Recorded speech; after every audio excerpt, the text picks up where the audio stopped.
Everybody, we're getting started very soon. Thanks for tuning in. I like to watch it because occasionally, now you guys, your mics are live now, because occasionally he'll put like some tech into his own home and they'll record it, and then I'll be like, okay, now I can see like what works and what doesn't in a giant home, so let's see what would work in mine. Yeah. I love that he put like the lights that they turn on when you move around, how do you call that? The move detection shit. And he's like, every time I move, my lights go on. That's the point of your shit, brother. Like, what are you doing? Yeah, it's basically just the red-green show, but with computers and stuff, you know, like old Menel Lodge. Yeah. Sure, yeah. I like when they show the cars. I like the cars. Oh, you know what? Let me test the music here in a second, and then I think we'll be good. Okay. cars are pretty good. Oh, my mic is kind of hot. There we go. Hey, you guys hear me? Start cheering now!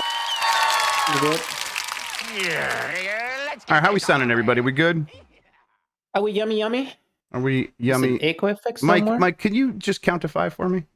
1, 2, 3, 4, 5. 1, 2, 3, 4, 5. Okay, I think we're good.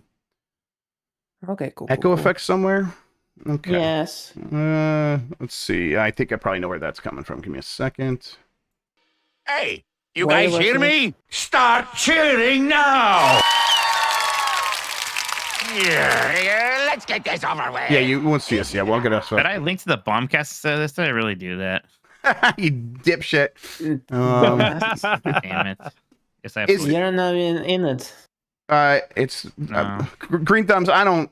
Do you have double windows open? Does anyone else have an echo? Yes, it might be a you problem, brother. Because I cannot see how it would Yeah, possibly be echoing let like me that. listen to the stream for a second. Yeah, sure. Talk a little bit. Yeah, this is me talking. Yeah. I really like spending time in Hateno Village. I don't know if that's how you pronounce it, but I really enjoy it. The No, music's like nice. everyone else says. I think we're fine. Yeah. Hey, No, we're you good, guys we're hear good. me? Start cheering now! Okay. Oh, wait, I wanted to put on my cool new shirt. Not this Cleveland. All right. Once he gets back, let's get started, everybody. Can you do like you know how you like after the news you do like, oh, let's read a super chat. Can you do like after these messages Yes. and then it's There's just like a continue. you know what? There's a best practices in radio where you're not supposed to say we'll be right back, and you're not supposed to say we're going to messages. But I find it very difficult to pull off. You're supposed to be like, you're supposed to kind of like trail off, and then the commercial starts so that people don't turn stuff off. But I don't know if does that matter in podcasts? It Probably doesn't not. matter on podcast. Like, If someone's every invested podcast I on hear- 2-hour podcast, Right, they're they're not- sticking around for the Yeah. 2 hours. Right. probably. Every time I Okay. hear people, All right. every time I hear a podcast, what they're I thought. always like after these messages. Yeah, But that's- don't go to a break. Just say after these messages. Okay, And don't do anything. Just continue talking. Before the super chats, you're saying. Yeah, Okay. Cool. just to have one more place to put that. Yeah, I That's a understand. nice shirt. There, you know. Oh, what the fuck? What? I like it. What? I'll give you the Crash Bandicoot shirt if you give me that one. Oh, He doesn't like Crash Bandicoot either. Let's start. wow. Listen, I like Crash Bandicoot's jorts. All right. Okay. And we are starting in. Make sure that we are good one more time. Okay. In 5, 4, 3. Hey, you guys hear me? Start cheering now! Yeah, let's get this over with. Yeah.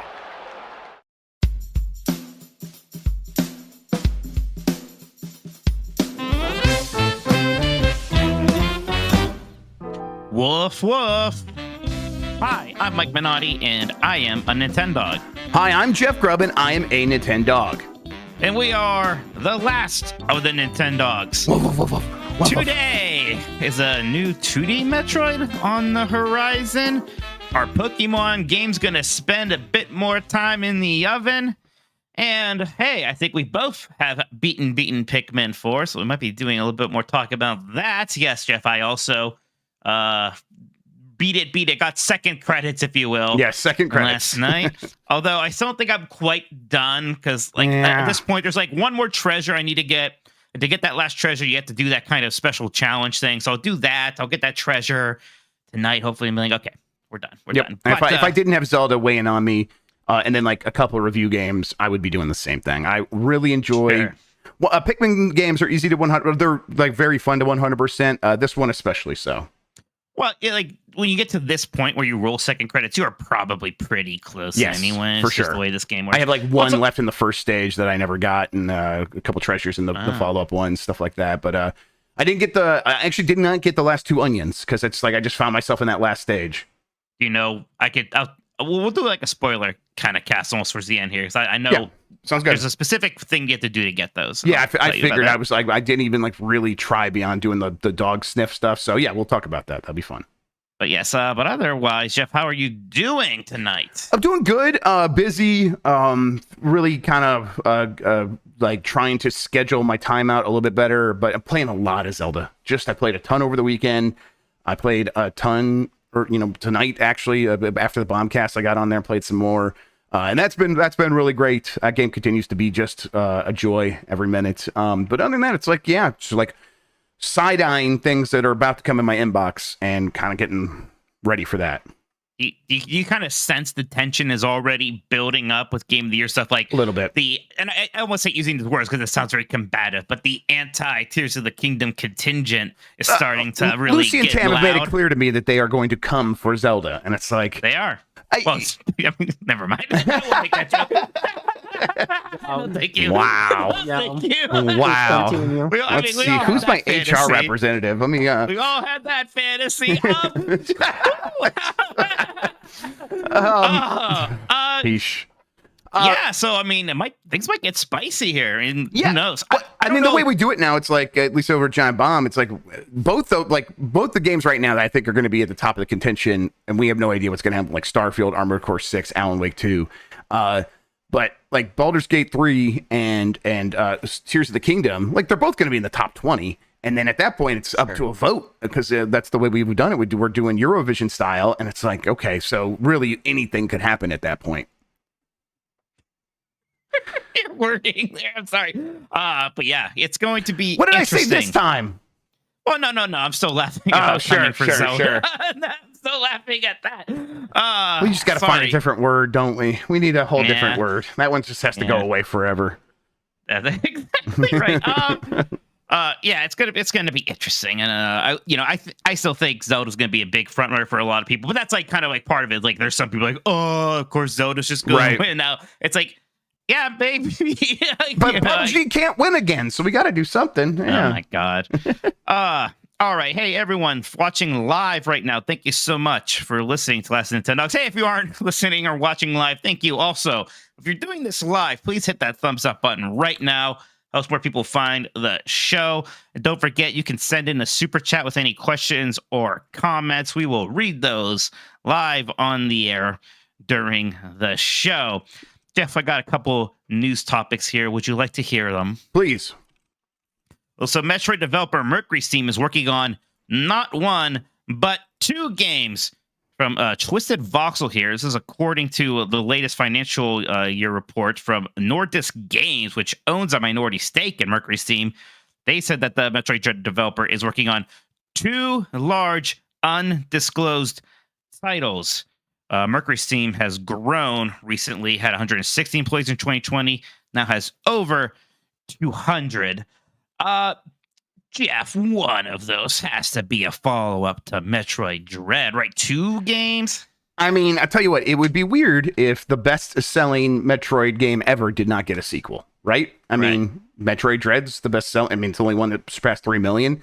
I'm sure if you combine Metroid Prime on Switch and GameCube and then Wii, then yes, easily over 3 million. But if we're just kind of like, debut sales, Metroid Dread is the sort of flag holder for that series right now, and deservedly so. And yeah, I think they're working on a sequel. I really do. I think they should do a direct follow-up, continue that story. They did some great things at the end of that game to really very obvious places to go to next. Exactly, and it's exciting stuff. So I'm ready for it. I hope they get the chance to build on what they did with Dread. Yeah, absolutely. Dread was such a fun game. It seems like it would just make so much sense to just have that team move right on to the next one. What are you giggling at? Just Dude and Chad just said Metroid Dread, but with actual music, and it's like, yeah, damn true, harsh but true, and I would love that. It is funny how that's like the one knock, like that is like a great game, and maybe the one thing keeping it out of my top 10 games of all time is just that the music in a series where usually I'm here for the music. It's just kind of that's a weird thing to miss on. Yep. That happens a lot though, especially these legacy series, right? Like, right? Music's hard. When's the last time a Mega Man game had like really good music, right? Yeah, jeez, man. Yeah, that's depressing. Yeah, but it's true. Yep.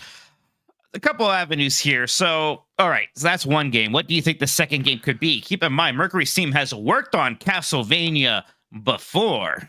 Yeah, Could it be that? So the word is, and this is based on some publicly available information, that they're working on a third-person action game with publisher 505 Games. Oh. Yep. So probably not Castlevania. Yeah. Maybe it's for the best if it literally wasn't the same developer making the Metroids and the Castlevania. Yeah, I mean, listen, I think I would probably be okay with that for like one go round, but I'm kind of want Konami to figure out their own shit and kind of do something with Castlevania so that they can. They shouldn't be fighting for resources with Nintendo. They need to just figure out a way to get 2D Castlevania back and on its feet in a different way. I hope they do. God, I would love that. Take me back to fucking 2002 and 2003 where I was getting one of these every year, please. What the hell is 505 Games do these days? They published like some versions of Control. Payday. They might have published all versions of Control. Oh, that's right. They did do Control and Indivisible, that kind of 2D RPG made by the Skullgirls people before like, that went under. They're the B-level publisher that did not go insane like Embracer Group. Yeah, you're right. I kind of get a mix. I think I assumed they got embraced, to be honest. Right. No, they did not hit the crack pipe and then take all the money from Saudi Arabia and do. They probably have money from Saudi Arabia. Probably do. Yes. Nothing is safe there. Yes. Yeah. I mean, you saw there was a report that the money, that $2 billion that apparently Basic Group missed out on was a Saudi deal. And part of me is like, well, why would Saudi ever back out? What was it that made them upset? What scares Saudi Arabia? Was it? It must have been how woke Saints Row was. I mean, Stephen Totilo reported that and exposed that. And in his report, he was like, there's no reason that we could find out why. Like, that's still a mystery. But he's like, it seems like a weird sign for both Embracer, obviously, but also like the Savvy Games Group, the private investment fund, the PIF from Saudi Arabia. Seems like they might be a little bit more hesitant on games than people originally thought. So, yeah, weird. We'll see. So, okay, here's another sort of avenue to this, because Mercury Steam, there have been reports that the work conditions there aren't great. Yep. That there is crunch. And recently, when asked about, like, the guy in charge of Mercury Steam was like, there can't be any problems. The game was a success. As if that makes any sense.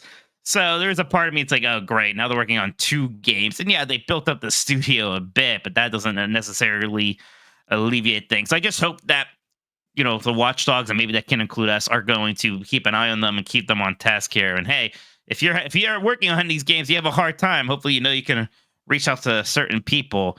But hopefully things are going smoother this time for the sequel. Yeah, I think that that's like what kind of the best case scenario, right? I think you laid it out where there is chaotic development, and that was reported on. So now the studio knows it's under more scrutiny and will try to self-correct, and that's the hope. That doesn't always happen, but you hope in some cases it can, and that's my hope here, is that the next time they're out making a game, they figure out ways to mitigate those problems and they don't happen again. And if they do happen again, reach out to me. I'll give you my signal and you can tell me what's going on.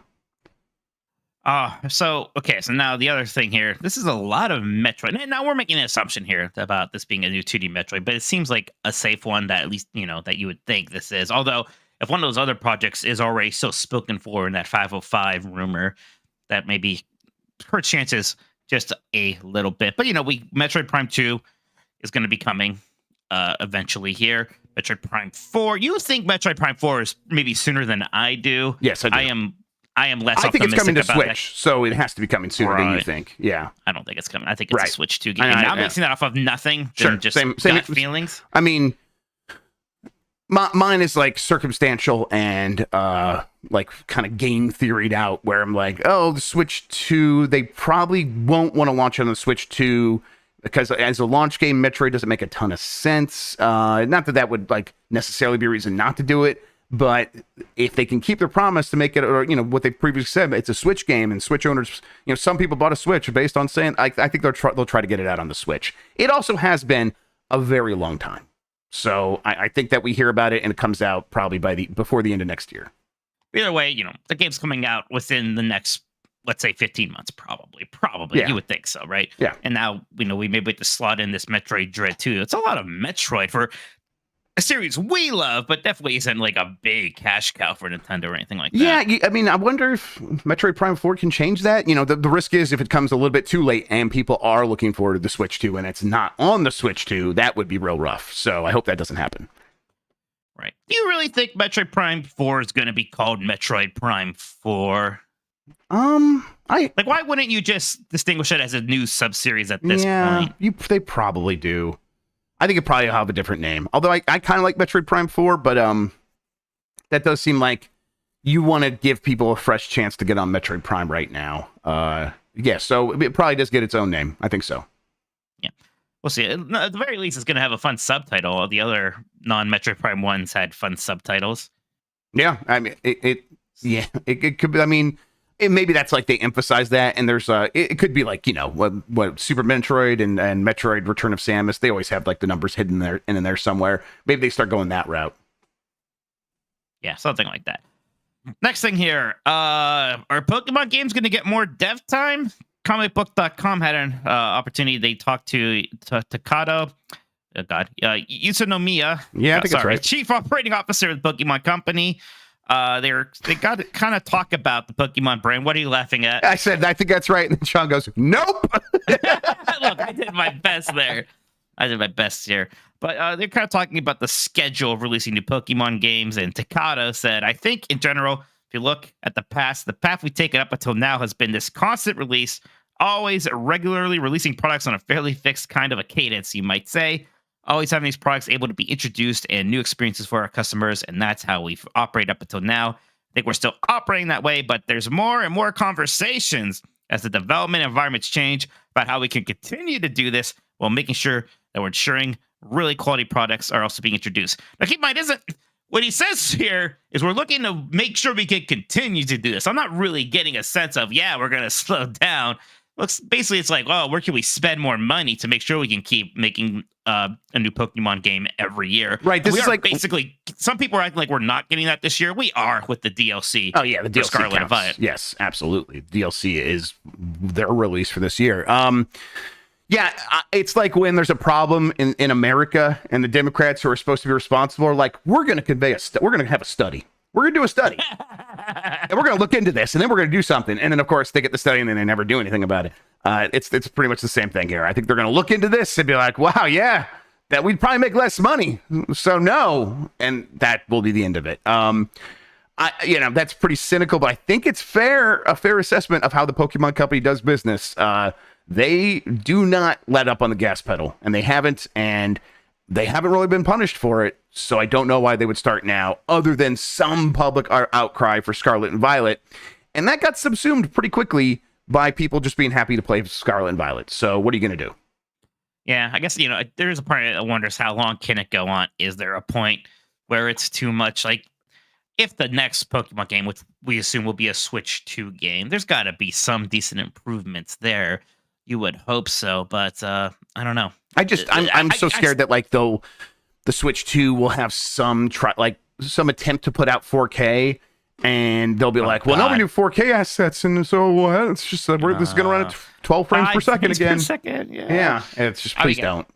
I'm still flabbergasted that they quote unquote got away or like released Scarlet and Violet in that shape. Like, to me, that is a state almost anybody else would have to be like, we have to delay this. Yes. But they Nope. released it and sold like 20 million copies. So yeah, what are you going to do? What are you going to do? Apparently people are just going to keep buying it is what they're going to do. So yeah, exactly. All right, Jeff. I think we just have actually one super chat right now. Do you want me to just read that for you? No, I got it right here. But we'll read it right after this break. Okay, here's the super chat. My analog pocket finally came in after 1.5 years. This is from Steph Tendo. Steph Tendo, that's a very long wait. I hope you're enjoying it though. The analog pocket is still fantastic. Man, that thing has been around for a bit, hasn't it?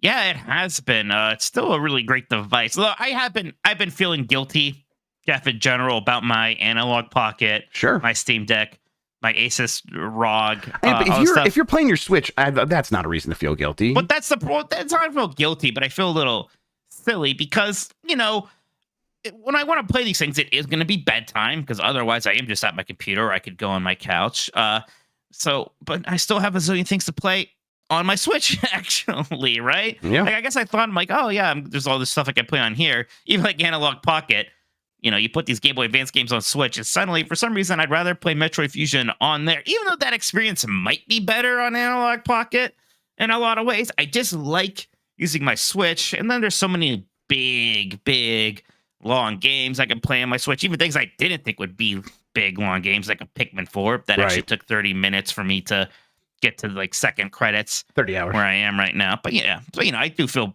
there's a part it's like, man, I have the Steam Deck and it's great. It costs a lot of money. I do not use it. Yep. I really don't. Yep. It's, I know what you mean. Just in the last couple of months, it has been kind of nonstop Switch, and I see all these other devices that I have a ton of them, and I definitely feel the guilt, but that's just because I spent too much money on all these things. But I like the Steam Deck and the Roger Ally are going to get back in rotation here real fast for Baldur's Gate 3, so that won't last very much longer, especially as I get done with Tears of the Kingdom. Although Wonder will be here in just a couple of months, like 2 months. So man, that'd be fantastic. Give me that right now. Yeah, I can't wait for that. And then don't forget Mario RPG remake. Jeez, yeah. So plenty of reasons to get back to the Switch. One more here. Mikey O'Leary says, man, lots of Metroid talk tonight. Turbo Sean must be fuming. Good. Yeah, famous Metroid hater. Yeah. And that's not an invitation to join the channel and yell something, Sean. I have to start playing Super Metroid soon for the Game Club. Like, Sean says, chat, friendly reminder that I'm a bigger Metroid fan than both of these tweets combined. No. Just not true. Not true. Absolutely not. Yeah. Can you imagine the audacity of having a general opinion that Super Metroid is overrated and then say that you're a bigger Metroid fan than the audacity? The audacity. How dare you? Just absolutely the balls on this guy. Yeah, you're not fooling anybody. No one in chat is even buying that shot. Why are you even saying these things? Absolutely. If I was a video game, I'd have sex with Metroid. You'd be coming for Zelda right now. God damn it. All right, that's it for the super chats, Mike. What else are we doing on this stupid fucking show? We have a fun topic tonight, Jeff. I think me and you are both feeling this a bit. There's a lot of video games I would like to be playing right now, and there's just not enough time for them, right? And I mean, usually I'm able to play a lot of older games during the year. I like doing a lot of retro stuff, and I've been able to do a little bit of that, but it's taken most of my time just to try to keep up with new releases this year. There have been so many of them. So my question for everybody and to you is, what Switch game do you want to play but don't have the time for? Jeez, yeah. I can tell you, like, the game, it's not a Switch game. The game that comes to my mind at first, and I'll think about a Switch game here in a second, but the one that comes to mind first is Jedi Survivor, a game I started on PS5. Man, I forgot about that. Yeah, right. I get a little bit upset in my tummy thinking about that one, because I'm like, I'm going to obviously have to play Zelda, so I'll get Zelda done, and then I'll go back to Jedi Survivor, and I feel like me and you are both going to be like, finishing that in December or something. Yeah, for real. And I don't want to probably not run great. Yeah, I really want to be playing it. I really enjoyed what I played of it. I love the first game. So yeah, I feel real bad about that one. But I don't know. Let me take a look at the Switch releases here if you have one. So let me the one I kind of want to say, but I think I am going to force myself to make time for it soon, is Octopath Traveler 2. Sure. There's just so many people who say how much they like it, even if they don't like the first one. And I do feel some responsibility as a quote-unquote JRPG guy. I gotta at least try this and see if I like it. I loved the studio's game. I loved Bravely Default and Bravely Second, but they kind of been letting me down a bit. I didn't like the first Octopath Traveler, and I did not like Bravely Default 2. Right. So it was easy for me to like write Octopath Traveler 2 off at first. But people seem really into it. So I think instead of jumping into Final Fantasy VI Pixel Remaster after Pikmin 4 like I thought I would, I think I will go and see what is up in Octopath Traveler 2 World. Now that means that the one that I really feel bad that I'm not going to have time to play for a while still is Trails from Zero. And it's kind of sequel Trails from Azure, the two Trails games that finally got localized for the West, and now Trails into Revelry or whatever is also out here. So I'm just really behind on the Trails series, and I like those games. And it sucks to say, well, those games don't seem to be having as much of a conversation around them right now, so I feel a little bit less guilty not playing them, but it's kind of how I feel there. Sorry about that. I accidentally pressed play on the music there when I meant to go to the Discord here on the browser. Yeah, Mike, those are a lot of big, long games. That's people say that's it's like 90 hours. What can you even do in that situation? Like, other than be like, well, yeah, I guess I feel bad about not playing these, but of course, some of them had to get cut off, right? Right. That's the problem with, like, I want to be even more of a JRPG guy than I am. And like for a bit, I was like, okay, I'm going to go back and play some of these JRPGs I missed out on. I was able to play stuff like Suikoden 2 and Breath of Fire 4, and it was nice. It's hard to keep that pace up when, again, especially once the Switch came out and there were just so many important new releases to play every night on the Switch. It's hard. You know, it was one thing back then. It's like, yeah, I could play through Suikoden 2 on my Vita because there's nothing really crazy I have to play right now on my 3DS. Now it's just nonstop stuff to play on my Switch. Can I say a game that I will be surprised if anyone in the Discord mentions, and that I was surprised just now to learn came out this year? Oh boy. Bayonetta Origins, Cereza and the Lost Demon. Do not feel bad about that one. I'm sorry. Don't feel bad about that. It seems like it was an okay game, but I Is it? I think I know people seem to enjoy it. I don't know. I know some people really like Bayonetta. Jeff, including somebody I work with, I hope isn't hearing this. I love Bayonetta 2. Bayonetta 2 is we good on fantastic. Bayonetta for a bit? I think we probably are. Come on. Yeah. Well, I mean, think- Bayonetta 3 definitely missed the mark, it seemed like. I think we get it. Yeah. I think we get it. I can't imagine something more devastating than being like, if I was just like I was like hanging out with you and you're like, no, Jeff, we get it. I'm like, oh, I have to go die now. Okay. Look, I think Bayonetta's good. I'm sure, like, even like the one that people, I'm sure 3, like, oh, it's disappointing. It's still a good game.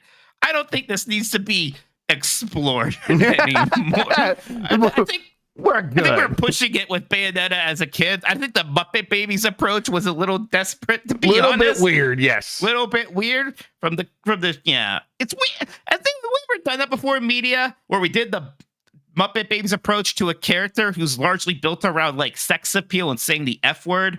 Something about that's weird. Yeah, it's a little weird. I mean, but it's still for Bayonetta fans. No kids are showing up for this game, I don't think. No, I guess you're right. Yeah, so I don't know. Okay, my real answer, and I don't feel too bad about not beating it. It did fizzle out a little bit, but I wish I would have. Fire Emblem Engage. I would have. I know. I know. Listen, I agree. Yeah. Oh, you do? Okay. Yeah. I was gonna say that. Well, I'll let you say your piece. Sorry. I just feel bad. I was really enjoying it. I think it's got some of the best tactics in any game ever, and that's what I come to the game for. And it's like just kind of, I think I was at a point where I'm like, I still have enough momentum to get to the end of this. And then we were having a conversation after one of the episodes, and Sean was talking, and we were like, oh, maybe about like 20 hours left, 25 hours left. I'm like, well, fuck. All right, probably not going to actually beat this game.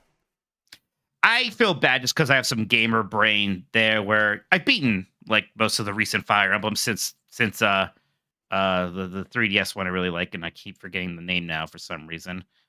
Not Fates. Awakening. Awakening. Man, I was wondering if it was Fates, it's Awakening. How can you not remember that one? But fair enough. I couldn't sometimes.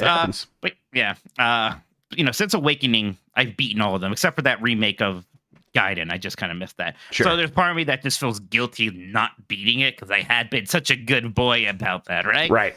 But I really did lose steam. I really did. I enjoyed it. I'm like, oh, I saw because it was a bad game. It was a game I enjoyed for a bit and eventually got over it. I think if I was less stubborn about moving down from hard mode, I could have done it. So that's something I did to myself a bit there. Can you move down from hard mode? You can, but again, gamer brain. Yeah. I'd rather just give up and admit defeat like that. So lesson learned. Because like 3 Houses, I beat it on normal, then played it on hard. So I was like, well, I play these games on hard now. I'm a big boy, right? Like, and it's not like I couldn't have, but it did make it just a bit more difficult enough for me that it started getting a little tedious sometimes. Real quick, the game it's not just on Switch, but it's on Switch that I didn't play at all and had intended to is Dredge, that kind of horror style fishing game that people seem to love, and I just no time for it. All right, let's see what our Discord friendos have to say about this one. Jeff Miss Theo says Metroid Prime Remastered. It's actually my real answer. I have it unopened. I've been telling myself I'll play it, but I get buried with work or I'm playing something else. Of all these games coming out during the rest of this year, I don't think I'll ever have the time for it. At least I'm not Turbo Sean. I mean, I can see that. Look, it is ultimately a remaster. It's a game you probably have played before. So it's easier to be like, I'll come back to this whenever. I understand that. Bopper Watch 2, mostly negatives. Gotta be Xenoblade Chronicles 3. I started it, I liked it, but I bounced off at the time for other games.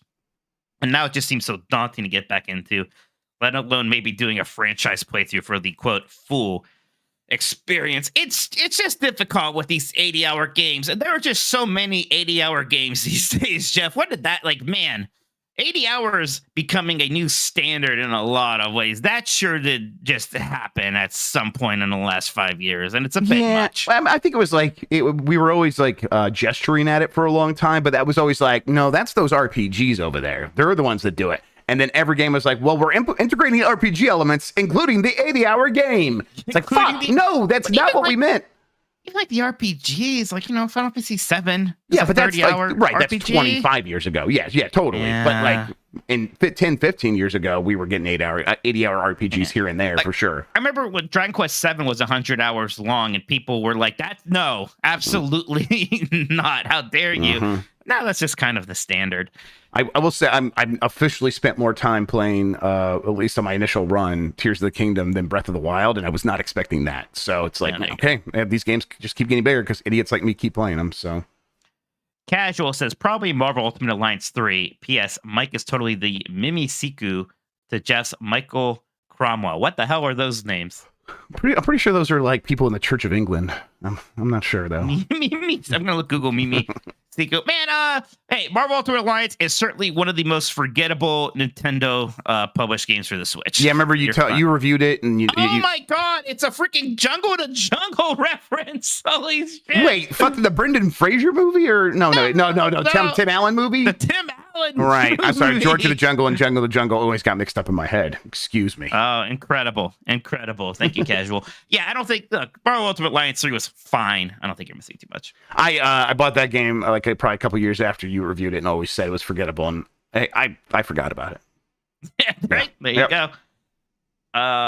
It's for some reason, like playing that first Marvel Ultimate Alliance when it was like an Xbox 360 launch game or early 360 game, I forget what it was. Like that was a fun vibe, but I think it also benefited from being an early game of that generation. Yeah, I think so.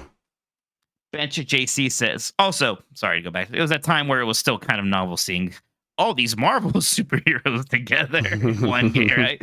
That was still kind of fun. Bench JC says Fire Emblem 3 Home Realms. He has some fun art here. It looks very, very weeby, Jeff. I'll say that. Yeah, very that's weeby. Fair. Yeah, but it's Fire Emblem, so it's also fair. Then Bet JC said, Chained Echoes is something I've had sitting on Switch for months. I just don't have the time for it, but I know I'd love it. Yeah, that's another one. That's like that indie RPG last year that people like. And this, like, Sea of Stars is coming out soon, Jeff. Mm-hmm. And like I would never root for a game to be bad, of course. But it'd be nice not to want to play that one. It would be a relief if that came out. Everyone's like, yeah, it sucks. Don't worry. Like, if it came out and people were like, yeah, it's one of the best ever. Like, fuck. Don't you put that evil on that game, Ricky Bobby. What are you doing? I know. I'm sorry. I hope it's good. Of course. I'd love to have more good games. But I'm tired. All right. Velocity Prime says, I would actually like to give the Xenoblade games a whirl, especially since the full series is on the Switch. But by gum, giant RPGs always have a hump to get over to start. Yeah, that's the other thing with those big RPGs is you got to really sit down and try to get through those first couple of hours in at least one playthrough. Because like starting an RPG and then like ending your first session and being like, wow, I'm still in the very beginning. That's kind of a weird feeling sometimes. Yes, that definitely happened with me with Xenoblade, where it's just like I'm playing these in like a couple hours per week, and it's like I feel like I've made no progress, even though I have. It feels like I've made none, and that can be deflating. Right, and the Xenoblade games, they can be pretty slow burns, and it can very easily feel like that. Yeah. Seemed like a good game though, from what I did play.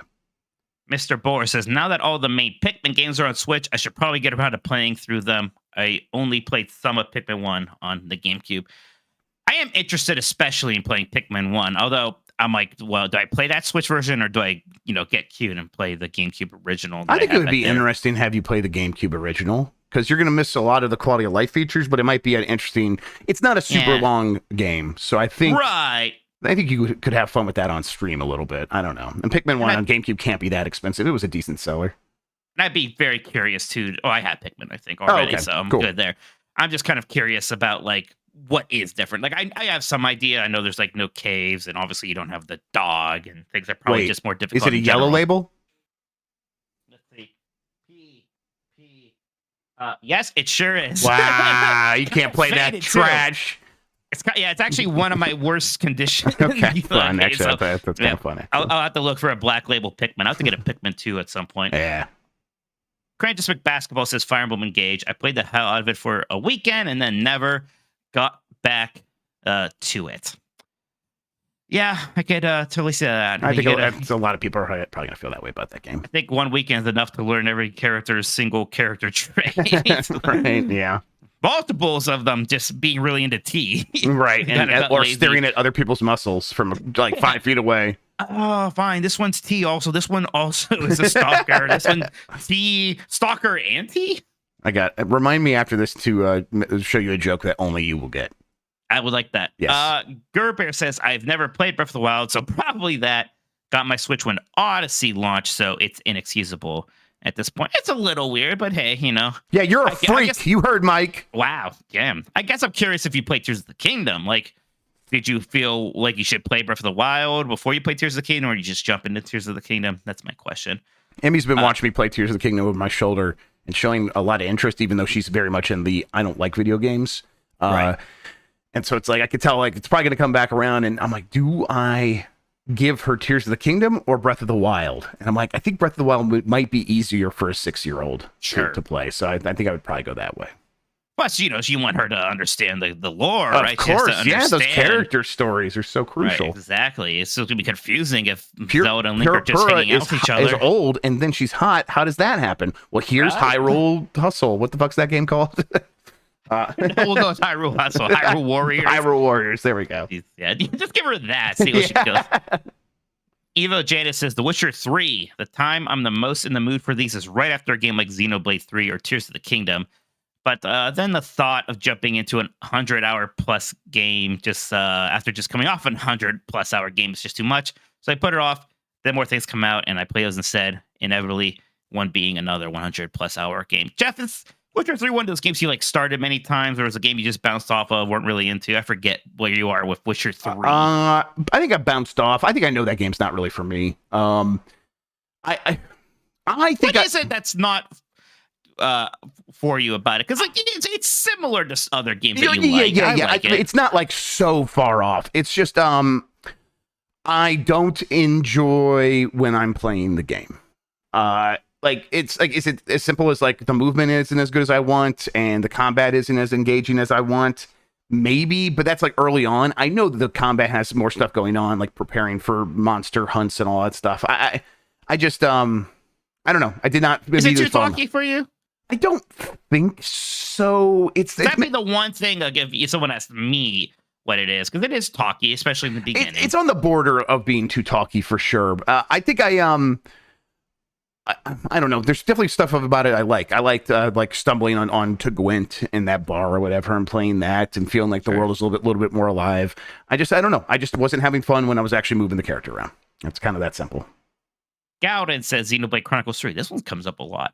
I played the first couple hours and really liked it, but with so much coming out right now and my ever-growing backlog, it's just tough to find the time. Imagine if that game came out this year. I think it'd be kind of rough for it. What game was it I missed? Oh, which one was it? Xenoblade Chronicles 3. Sure. Oh, yeah. Okay. Yeah, fuck that. That would be insane. Please don't anyone go back in time and make that happen. I would be very upset with you. Yeah, I can't imagine like looking back right now, like just getting a Switch right now and being like, I'm gonna go back and play Xenoblade Chronicles 3. Like that gives me an upset tummy. I don't want to think about that. That's been your thing lately. Lots of things have been. I might have an ulcer. Who knows? Cyberres says Bayonetta series, interested in the combat because peeps online keep talking about it, but I can't seem to find time to play it in this packed of a gosh darned year. Yeah, again, it's a hard year to go back to games that already didn't come out this year that people are really talking about and are very excited about, right? Yes. Oh, sorry. Someone in Blue Sky just said Lucy and Tam are gonna what for Zelda? God damn it. Oh, okay. Shit. What were we talking about? What Bayonetta? Yeah, yeah. I say Play it's Bayonetta hard, 2. it's hard. You're fine. It's just hard to go back. It's hard right now to go back to any games from last year when everybody is so excited about the games that are out. Yeah, you know what? Right I think let's just grant everyone a moratorium on their backlog. You're allowed to not worry about your backlog through the rest of this year, everybody. I mean, even doing the game club, right? And like playing Obra Dinn, there was a part of me. It's like, should I be playing this right now? Sure. Right? It was weird. Yeah. I never ever, because I love playing older games. Well, I mean, that's barely even an older game. I mean, the plan all the for time. at least the foreseeable future, right, is to do like games that are coming out for Game Club, right? Well, so like this month is just Super Metroid, so it's fast. The next month we're doing Starfield. October we'll do a spooky game, and we'll try. I think in general we're gonna try to be like finding games on the shorter side if we can, because we understand that, because it gets a little bit nuts right now. Yep. Okay. Cool. Jackie G says, most of the ones I want to get around to have been mentioned already, but recently the one that's really starting to appeal to me is Triangle Strategy. Seems like something I would really like, but just hard to justify going back to it right now. Yeah, man, I forgot about Triangle Strategy. Similar, I wanted to play that Tactics Ogre remake and didn't get to that. I'm kind of glad that the rumored Final Fantasy Tactics remake isn't out yet, because just no time for that right now. That could take its time a bit. Yes, that's one where even if you put that out on like Christmas Day, so that when people get their shit, they can just download it that day. But otherwise, I don't see a good time for that kind of game. Yeah, Triangle Strategy, one that I got curious about too. That came out on PC eventually, right? So I think I got it on Steam Deck, and then I never actually got around to opening it up. At this point, I would probably just go to Octopath Traveler 2 if I was going to play any game in like the RPG or strategy RPG realm right now. But this one would probably be number 2. Isaac Clark says, The Legend of Heroes Trails from Zero, just like me. I'm excited for it and had plans on getting to it early this year, but then 2023 decided to release banger title after banger title. That's exactly like me. I definitely thought I was going to have played that game by now, and now I'm like, I don't think I'm getting to it this year. It's going to be a little bit. I thought the reviews on that one weren't as hot as some other Trails games, right? No, I think you might be thinking of Trails into Revelry is the super new possible. one. Oh, that's right. Yeah. That's what it is. I think you're thinking of Reverie. Okay. And even then, Trails of Reverie is like the big finale for the whole sort of series that had been going for a bit, is my understanding. I think maybe it might have been a bit much and it's a little messy, but still probably fun enough for fans of that series. I mean, Trails, if you're going to play a Trails game, you want to play Trails in the Sky, and if you like that, you play its direct sequel, Trails in the Sky, second chapter, and that could be it for you. You'd be fine. But then if you're really hungry for more, you can check out your Cold Steels and your Zeros and Azures and stuff like that. Moonlight 150 says, Shin Megami Tensei 5. As a big Persona fan, I need to check out the series' older, edgier brother. But 2023 decided this would not be the year for me to do that. 2024 doesn't look like it'll be much better in that regard, especially with the Persona 3 remake and that new Metaphor Refantazio game from the same people who did the Persona games. Man, I started SMT 5 and the port of SMT 3, which people like, that's a lot of people's favorite, Jeff, and I could not really get into either of them. And I begrudgingly played through SMT 4 on the 3DS, and people really liked that game, and I was like, dude, it's a game I spent 80 hours with, and I was like, yeah, it's okay. But I think I just am totally understanding that SMT proper isn't really for me, whereas I still am a big fan of Persona. Yeah, listen, if it's not Jack Brothers, I don't give a shit, Mike. You know that about me. I understand. These ones are never gonna. I'm never gonna give Shin Megami Tensei a try. Not really. I don't mind the horror vibes, but they're very dry. They are so. Not, this isn't a thing about like heart or no heart. They're almost like they're bizarrely dry. Like the world. It's always like the world's ending, and people don't seem to have very many emotions about it. Stuff like that. Like everyone's on Ambien or something. I don't know. Oh, that sounds fun. Yeah. Breadfish 11 says Dragon Quest 11. Wait, Breadfish 11. Breadfish says Dragon Quest 11. There are just too many big dick RPGs on the Switch, and damn, I've got work in the morning. Yeah, I will say Dragon Quest 11 might be the best one, though. Dragon Quest 11 yeah, that's the one I actually played a bunch of and enjoyed a lot of. So, yeah. It's another game that, like, you think it's like a 30-hour RPG, and then surprise, it's a 70-hour RPG. But Right. It still is really good. But I mean, really if you played fun. like 30 hours of it, you're gonna have a pretty good time, and you could whatever, put it down whenever you want. It's fun. I Yeah. played it for 10, 15-ish. I remember this was a couple years ago. It must have been, I don't know. I was on some Britain vacation. Was this when Addie was born? So was it that long ago? How long has Dragon Quest 11 been out? Quite a while now. Yeah, quite So a I think while it was when now. I was on leave when Addie was born. So I played like 15 hours of it and really enjoyed it. Gosh, I wonder when we're going to hear about Dragon Quest 12 again. So it seems like it's Yeah. been a bit since it was even I announced. feel like it's got to be soon. Alex says, I keep buying RPGs I already own on other platforms in hopes of clearing my backlog. Xenoblade is the most recent series I dropped again for Baldur's Gate 3. Yeah, I could see people making that trade. Yep. Definitely. Crouching Boomer Hidden Zoomer says, that's funny. Not so much the time, but my bricked Switch means I've missed out on the last 3 years of Switch gaming. Wow. With no chance to pick up a new one. I ultimately want to play Tears of the Kingdom the most, but I do just miss having access to Nintendo's first party slate of games. Yeah, that sucks, Zoomer. Sorry. Mike, Jet. where the hell are you in the things? I don't see a crowd. Okay, keep going. It's probably a me thing.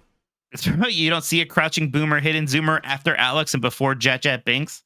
No, well, I mean, I'm lost now. So just keep going. I'll catch up. All right. Jet Binks says, I got into Fire Emblem this year by buying both Three Houses and Engage near each other. I beat Engage earlier this year, and now I plan to go back to Three Houses and finish that at some point. That's interesting. I wonder what you'll think about that, like going to Engage and going back to Three Houses, because there are some things you're going to miss. Like Engage is definitely a brighter, prettier game, even though I think it can be a bit garish with its character designs. I do think there are some nice improvements they make to the combat itself, but I think the story and the kind of in-between battle stuff is just a lot better in Three Houses.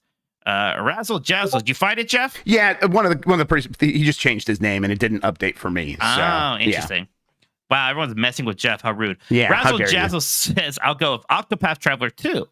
I love HD 2D and enjoyed the first game in the series. My understanding is that the review/consensus seems to be that Octopath 2 is an improvement on the first game in nearly every way. Absolutely sure I'm going to love it. Just not sure when I'll be able to play it. Yep. Octopath, yeah, for sure. Big one for me.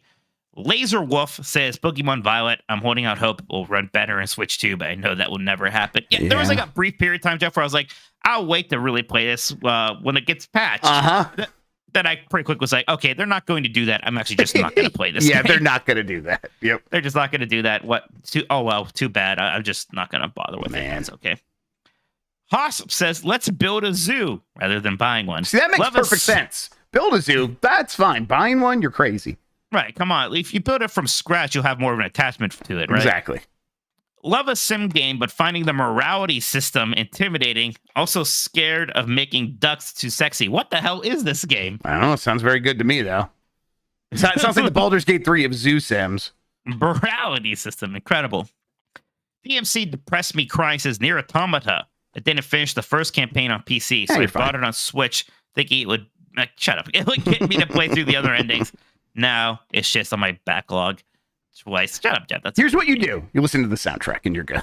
Oh. I know. Listen, I'm playing it up. I just found the game very boring. The story didn't make it up for me. The story is... I love when you're like, oh, okay, guys, I'm just kidding. I just thought the game was boring. And what am I supposed to do? Lie?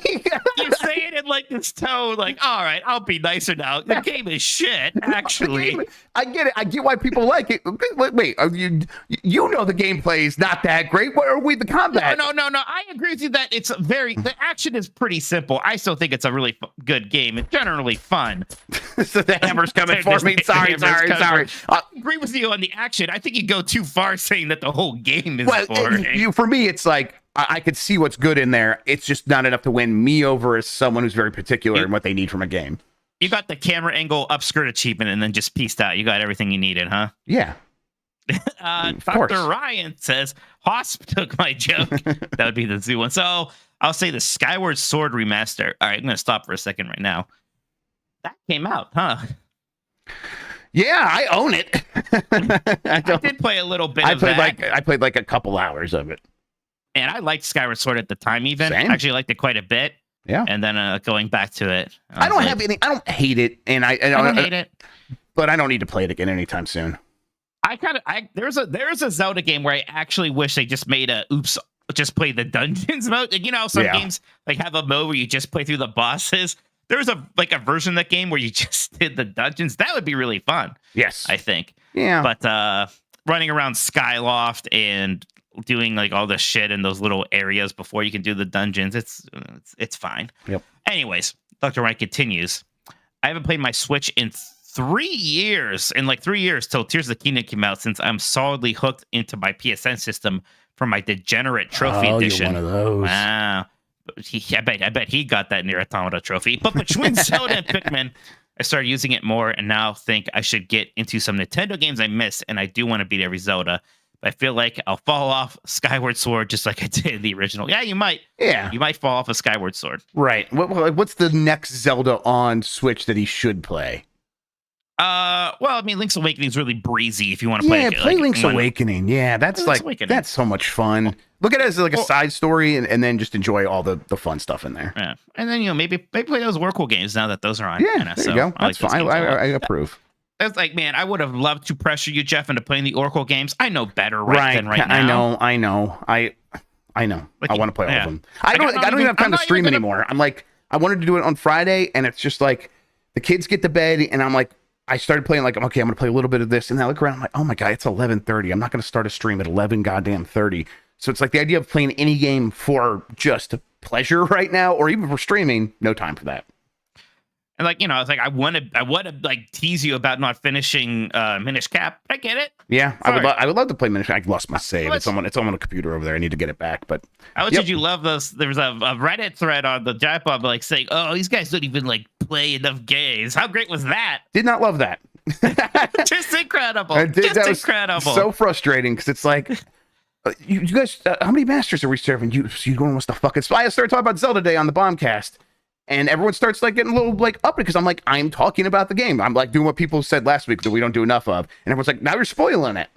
Right. Fuck off. Like, there's no pleasing everybody, so it's just like, it's all I do is play games and work. So yeah, that I did not like that. Everyone's like, they should just spoil games. I don't know why they care. Well, guess what happens as soon as we do? Everybody, people freak the hell out. So, yep, absolutely. Yeah. They're gonna do. Anyways, Chaos Buckaroo says Persona 5 Royal and Xenoblade 3. It's hard to commit to starting either of those big boys when I could play so many other games in the same time it would take. Persona 5 Royale. I never played that version of the game, Jeff, and I would love to see the new stuff.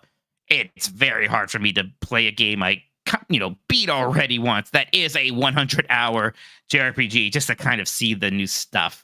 It is almost like makes me think, and I know I won't, but when like a Persona 6 does happen, there's a part of me that wants to be like, just wait 2 years for them to make the better version and play that, because I know it's better. I usually when I played Persona 4 finally, it was the golden version, and I'm so glad I played that because the original version is missing a lot of the nice stuff from there, and I'm sure I would feel the same about Royale, why did I say Royale? Like it's a Royale. I don't feel like correcting you. Yeah, it's fine. Yeah.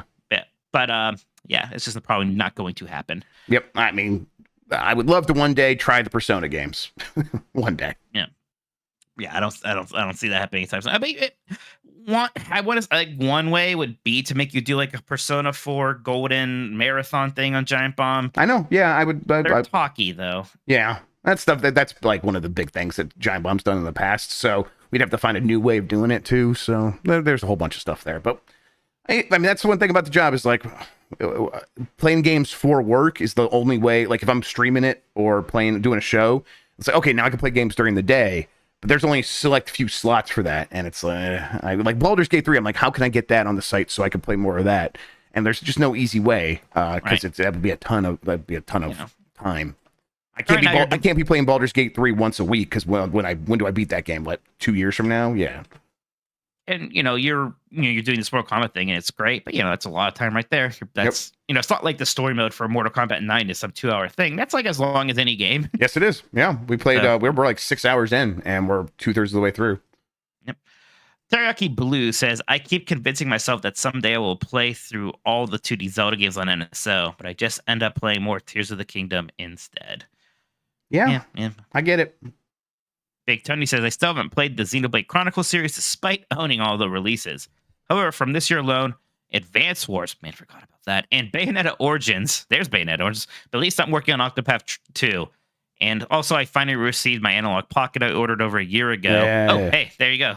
And I really don't want to talk about the Game Boy library backlog. Yeah, that is a lot. Man, there are some really under the radar Nintendo published releases on Switch this year, huh? Yeah, I was like, that's what I was looking at on Metacritic, the top rated Switch games of the year.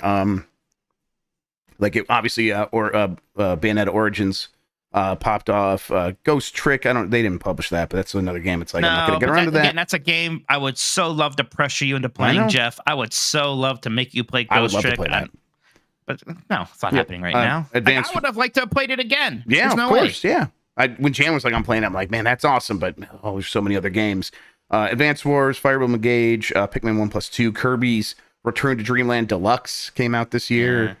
Even, I would have liked to have spent more time playing those Battle Network games when that compilation came out. Yeah. No, that's not happening. Yeah, no way. Lanny Cool Dick Denver says, I need to get through Trails of Cold Steel 3 and 4 after beating Azure because I need to play Reverie after those two games. Also, ARMS because fuck it. What if Legs comes out next year with the Switch 2? Man, I haven't considered that. That'd be so incredible if the sequel to ARMS was just called Legs. It was about kicking. Yes, that would be very good. I would like that a lot. Shoji Koto says, for me, it's Kirby and the Forgotten Land and Zelda Skyward Sword. Got about 11 hours into Kirby after picking it up earlier this year. Really enjoying it, but I got pulled away by other stuff. Did I think Skyward I beat Sword, that? You did? Yeah, because we talked about the real final boss and That's stuff. right. Okay, I was going to check. Yeah, we did beat that, yeah. That's very much like Pikmin where, credits roll, but there's like a lot of very important and good stuff to do after that. Okay, someone gets the Pikmin 4's first credits, and then they go and say, I beat the game. Is that a problem? It's not, just give me your Jeff. gut. Give me your gut reaction. My gut reaction is that it's not, and yet there is a snob part of me that that I think deep down inside. Yeah. And I wouldn't vocalize it probably, but I'd be like, right, because that'd be no, insane. you didn't. But yeah, exactly. It's so, and like, There's man, a what part of does me. beating games even mean? It's so What does crazy. it even beat? Yep. Joji Koto continues, and with Skyward Sword, I had picked it up with the intention of hopping in right at launch, but never got around to it. Octo says probably Pikmin 4 because of you clowns. Fair. Still want to get around to those Famicom Detective Club games someday. Oh yeah, those happen. That's not happening. Sadly, They would have to be like much more highly regarded for me to give it time. Not that I think it's bad. I don't know. Yeah, Those I kinds of agree. games I don't think they're for me anyhow. So I'd have to be like, oh, people like I'll play Danganronpa before I'll play those. Yeah, exactly. There's other games of that ilk. I would actually, Jeff. I think I'd be furious at you if you played Famicom Detective Club before playing a Phoenix Wright game. Sure, that's completely fair, and I would not. Jamie H1224 says, for me, it's Astral Chain. Just check my save file, and it's at 27 hours from October 2022. I'm also on chapter 9 of 12, so I'm too far in to start fresh, Yeah. but I'm also at a stage where the game expects you to have the mechanics down. Just finished Disco Elysium, so I'm in the mood for that style of game, so hopefully keeping the cart in the slot will encourage me to jump back in. Yeah, I know that.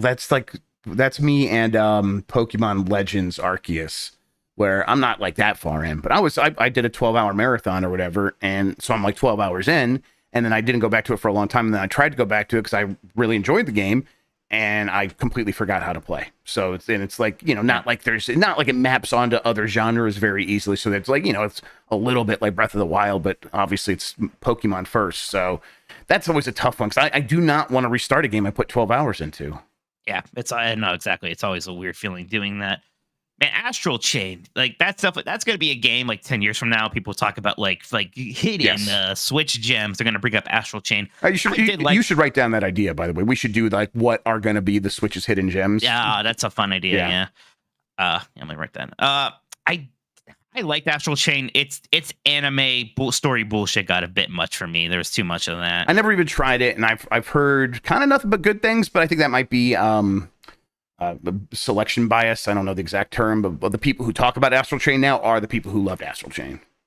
Exactly. I mean, it's the platinum freaks, right? Yeah. Yes, absolutely. All right, next one here is from Slain McAwesome, who says those Mario plus Rabbids games they seem really fun and neat and totally up my alley, but every time I want to play them, something else is coming out that I'm going to play instead one of these days. I feel a little bad that I fell off of the second one, but I also feel like the second one could have been better. Yeah, I never even really gave it an actual shot, and I feel bad about it. I own it. Who knows when I'll play it? Oh, this is a game I would love to play right now. Tokyo Game Life says the Grandia HD collection. Getting some collections for cheap seems like such a good idea, but then I forget to set aside time to actually play them. Yeah, because Grandia 1 looks so cool as kind of like a late pixel-based RPG. And then Grandia 2, I have a ton of nostalgia for because I played a good chunk of that for the Dreamcast back in the day. Right, these were usually on Sega systems. Is it a Sega series? Yeah, Grandia 1 was on Saturn, I think. Right, that associated with Saturn and Dreamcast. And PlayStation. The Grandia 2 was originally on Dreamcast, and then, like, I forget if it got ported to PS2, but Grandia Extreme and Grandia 3 were on PlayStation 2, but they aren't as well considered as the first two. Right. Corley Poo says, "You bastards convinced me to get Pikmin 4 knowing full well that it will be a calendar year before I even boot it." You know, Jeff, it's funny because I sometimes actually forget about that. Like, we did that 30XX quick look. And like, you know, people were like, "Oh, I bought it because of this." I was like, "Oh, wow, I have that power." Yeah, right. Yeah. I do not think about that at all when we're doing stuff like quick looks. That's never that never enters my brain that someone could spend money because of the shit I say. Right. Yeah. It's like, then I remember, oh, that's why these assholes give me these codes anyways, isn't it? Because that's what they're hoping for. Right. Right. But yeah.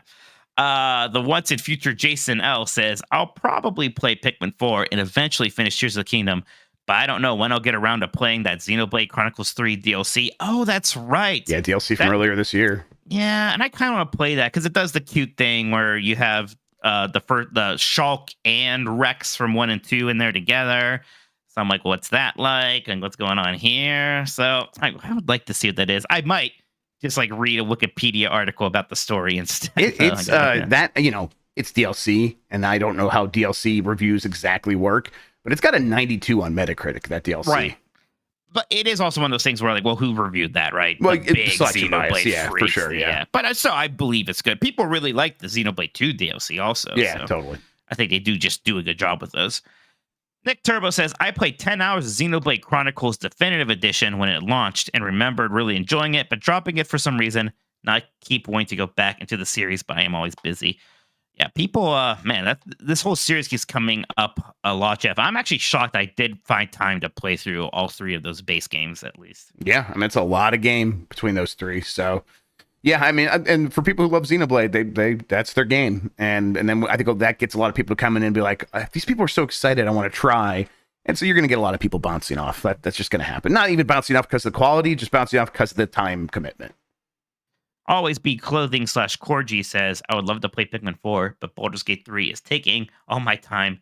And then Starfield. Yeah, Yep. I feel, I mean, you know, it's not a Switch. I feel bad right now because I want to play more Baldur's Gate 3. It's a game I feel like you can lose momentum on easily, but there's something else I've had to be playing lately, so I've been devoting all my time from that, so I haven't been able to play Baldur's Gate for like a week. I haven't played Final Fantasy 16 in like a few weeks now. I don't know how that happened. I have to get to that. Yeah, I forgot about Jedi I'm not Survivor. going to play Final Fantasy 16. Well, I'm sorry. Jedi Survivor. Yeah, I forgot about. Yes. Yeah, I forgot. Yeah, how dare you bring that up? I remember early in the year, I was like, I'll get to that Dead Space remake at some point. Nah. Yeah, Resident Evil 4. No one's going to play that. You shut the hell up. You are playing Resident Evil 4. You're going to like it. Come up with a reason for us to play it on Giant Bomb, and I'll play through the whole thing in one sitting or something. Okay. Oh, okay. Yeah.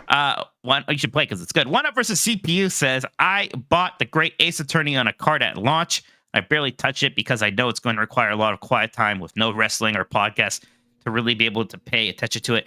That is a thing. Like, I will sometimes like to prioritize Switch games that I know I could play while doing something else. Like Pikmin 4 is very good at that. Like every once in a while, some character's talking to me about something, whatever. Yeah, you can skip all those. You really can. Right. And or you can just kind of, I could sort of pay enough attention to get the gist of that. Sure, yeah, totally. It's a lot harder when Zelda, very good with that. It's very hard with these very text-based games like, these detective games or RPG, unless it's like the older RPGs, like playing Final Fantasy V. It's a lot of just actually doing battles. That was good for that. But yeah, it's difficult if you're playing Octopath Traveler 2, I imagine, or the Great Ace Attorney. I used to be better at podcast gaming, listening to podcasts and playing something. And I assumed Zelda would be good for that for me. It seems like it probably is for most people, but I find myself like getting pretty, you know what it is I probably what it is I put on podcasts and YouTube videos that I'm too interested in and want to like actually, and I find myself just like staring up and looking at it and losing momentum in the game. And maybe it's just I'm getting worse at multitasking. That's entirely possible. I wish I could split that stuff up a little bit more, or maybe it's just like I need to play some multiplayer games or listen to podcasts or something. That would be easy.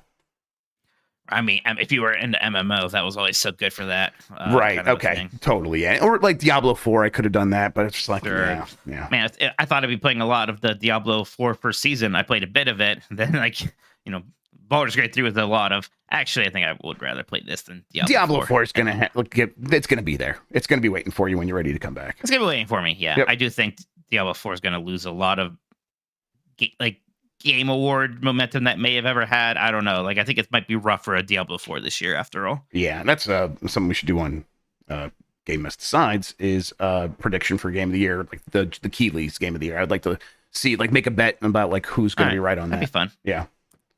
All right. Next is Drewman, who says Tunic is still sitting in my backlog along with Pikmin 3 Deluxe.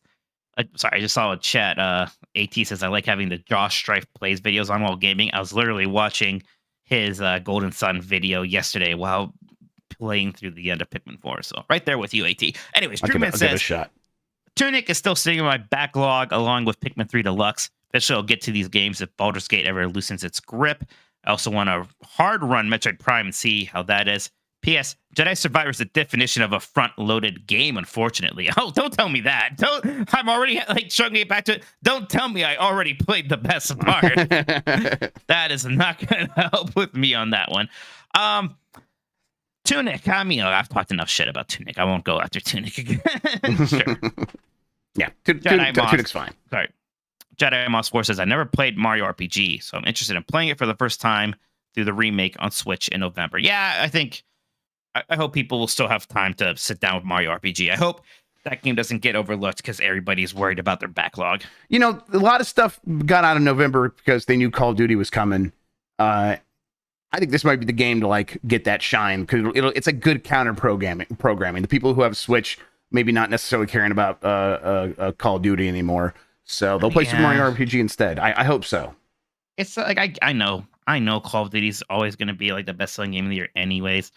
But there is still part of me, it's man, everyone's really still going to pretend to care about Call of Duty Modern Warfare 3. I mean, it's just... I know they are. It's, it's golf, it's football, it's watching football. It's just a hobby for a wider audience than what we're a part of these days. Yeah. Gigantes says, Tears of the Kingdom. Finished the prologue over 2 months ago, and I've not found the time to go back. With Baldur's Gate coming to PlayStation next month, I don't see it happening until 2024. Yeah, I get it. You think Baldur's Gate 3 is going to run fine on PlayStation 5? Yeah, because I heard you talking about this in CPU, and it's been running well for me. Load times are a little bit longer than you would expect from a game like this, but it's been running well for me. I think fantastic. I think it'll be okay. All right, good to hear. The Yakuza Wolf says, I had a goal for the longest time to play at least one game from each Super Smash Bros. Ultimate Characters franchise. Finally down to 3 franchises left: Earthbound, Splatoon, and ARMS. Now I must choose which franchise I should delve into next. Well, that ARMS would take the least amount of time if you want to knock one out real quick. And I always threaten to go and play Earthbound someday. I don't know when someday is going to be. Yeah, that's one where I got to find a... I don't know. Maybe that's one I could stream or something. Yeah. Diogo says Alien Isolation is perpetually in my backlog due to the scaries. Maybe we'll throw that up as a game club auction in October because it's so scary. I heard that one's surprisingly long though. So shit. Yeah. That's a game that shouldn't be that long. Give me a right. break. That's exactly that. That was the complaint. I think. Tense? Right. Give me. I could do 5 hours of that. That's right. The best I could do. If you today, if you heard that game was 5 hours and a really good spooky game that captured the spirit of Alien, that would be one I would such an easy October recommendation. But then if you say it's 20 hours, at the time that's worth the money. Now it's I'm good. I'm good. Even watching a 2-hour Alien movie, I'm kind of emotionally exhausted by the end of that. They should release abridged versions of video games. Is what I'm saying. They should edit. Just to put out your fucking stupid 30-hour game at launch because you have to justify the $70 price tag, whatever. Yeah. But in 2 years, there should become a definitive version that comes with that version, and also included is the abridged version that is actually edited down to only the good parts. That's the future of gaming right there. What the hell are you doing in hour 15 of Alien Isolation? Are you still just hiding from that alien? I think so, yeah. That's insane. That's messed up, actually. MonkeyBot 9K says, I've been meaning to play Tactics Ogre and Advance Wars Reboot Camp since they were announced, and I still haven't had the time. Yeah. I honestly don't feel that bad about Advance Wars, Jeff. I don't know if I've ever like come straight out and said this to you. I think you've got the impression I'm not that into Advance Wars. I wish I was more into it. I'm just not. I would rather play a Tactics Ogre or Yeah, there's no waifus. I know. Well, there kind of are, honestly. There's a right, and like that's nice, but I don't know. Like I'm worse at it too. Like maybe it's a skill issue. I don't know. For some reason, there's something about Advance Wars I'm not grokking as well as I do with all these other strategies. You're supposed to lose units in Advance Wars. Is that it? Maybe there's a little bit of that. Maybe that's what's messing me up. I don't know. That might be it. Actually, it's more of like a war of attrition. It's a little bit different.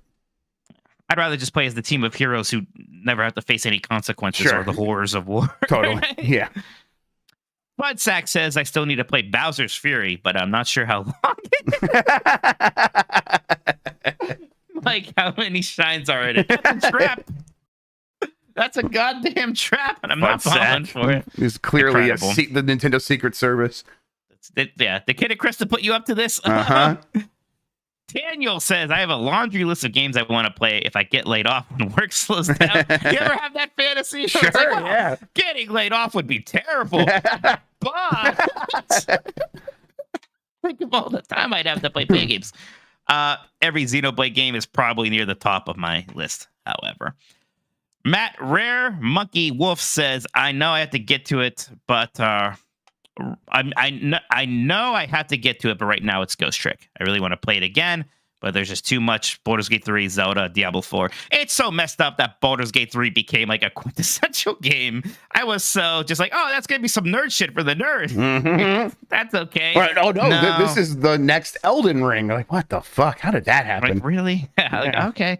All right, then. I guess I'll play it. Boomer of the Wild says, Tears of the Kingdom. I spent the past 3 to 4 months studying for a CompTIA A+ exam. That must be difficult because I don't even know what that is. So I decided to set aside all video games. I have people who say things like that. I obviously get it. Like, oh, yeah, I had to stop playing video games for 4 years because I went to med school and stuff like that. And I am just like, I could never. Wow. It's like I can never be like, well, time to really hunker down for 4 years, or like even like for 4 months. No, like I would just die. I think I could imagine telling myself, not med school, fuck that, that's for nerds. But I'd be like, I'm gonna go do something adventurous, something where I have to like go experience the world in some way, and I won't be able to play games as much as I would. And I'd be like, but yeah, I'm going to bring my analog pocket, and I could probably bring the Switch, and that's what would happen, is I actually would bring stuff, and then probably actually end up playing a lot of video games. Oh, Dr. Ryan's mad in chat. Sorry, Dr. Ryan. Oh, no. I ended up passing the exam 2 weeks ago, so congratulations. So I'm celebrating by replaying Breath of the Wild and immediately hopping on the Redfall, cross that out, Tears of the Kingdom right after. It was so difficult to pick up Tears of the Kingdom on launch day and immediately putting it away for so long. Yeah, I wouldn't be able to. I would not have that restraint. That's probably why you're going to be a CompTIA A+ guy, whatever that means. That's like understanding the basics of how computers come together and work.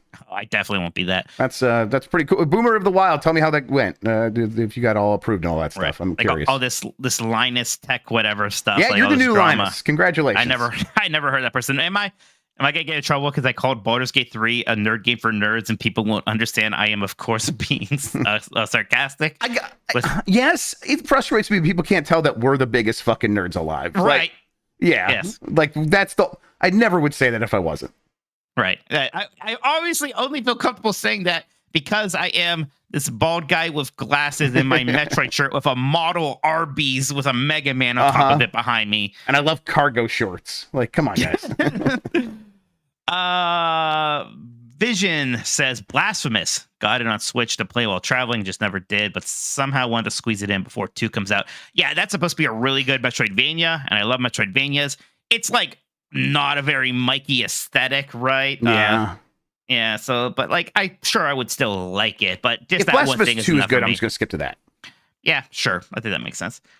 Turbo Sean says something Thelma and Louise, Mike, and has a picture of Octopath Traveler 2. There was that one time where I said, "What's Thelma and Louise something to you?" and you got so excited. I think about it all the time. That was very good. Yeah, it's turning Thelma and Louise into a verb. Yeah, let's go.